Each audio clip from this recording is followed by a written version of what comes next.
Hey, hey, Warrior Saints. Glad to have you beautiful people with us today on this magical Tuesday. Taco Tuesday if you're in the Abdullah household, because I think we're going to have some tacos tonight. Or something similar, maybe some enchiladas.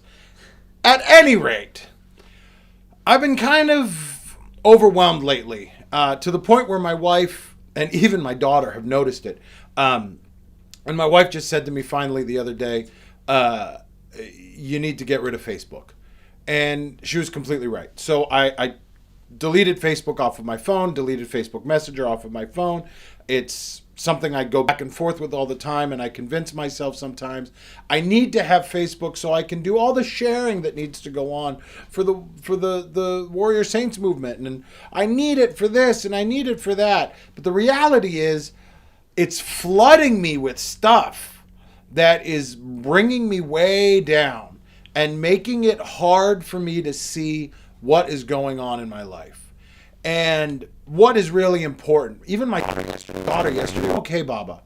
I mean, she's 3, but she was able to recognize that something was off as I'm literally, like, I don't know how else to say it, feeling overwhelmed by the chaos that surrounds me. And yesterday we shared that promo video, Hello Chaos, about the Warrior Saints movement and kind of the stuff we're doing. Because, I mean, that's kind of our thing, is that there's chaos all around and we're fighting through it. Because the reality is there's chaos all around and we're fighting to fight through it and find ways to get through it and find ways to go beyond.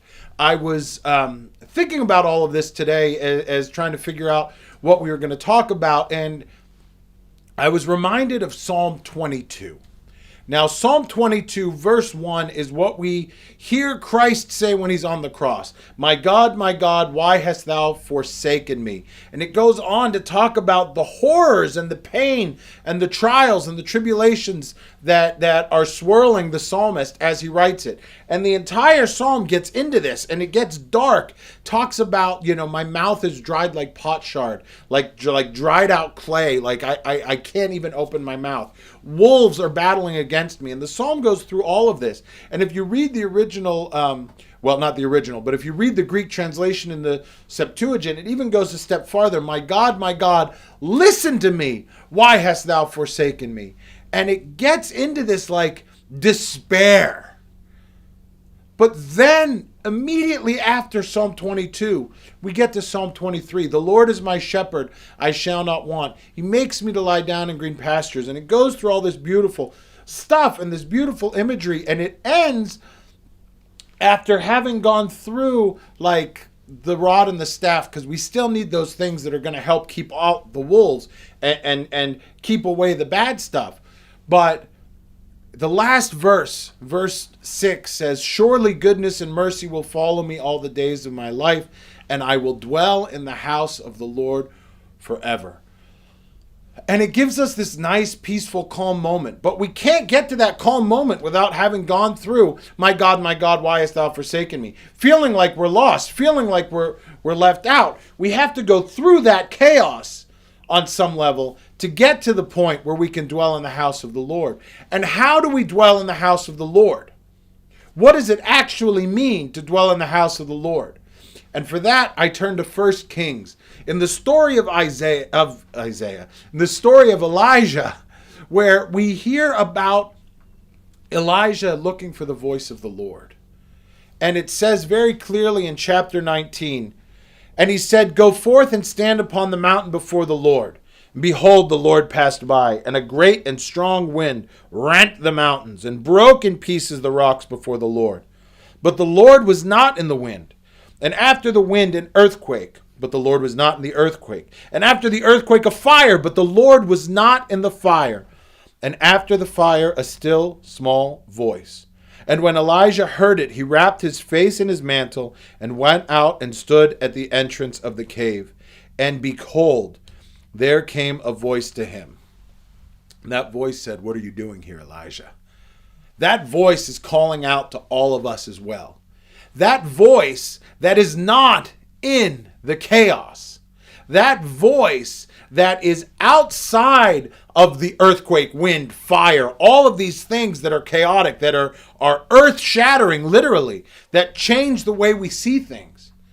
The voice is not there.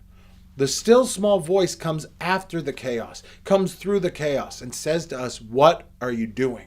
What are you doing? Are you looking at all of the chaos? Are you beholding all of the chaos? We talked last week about Peter walking on the water and seeing the wind and sinking. Are we doing that? I feel like I'm doing that all the time.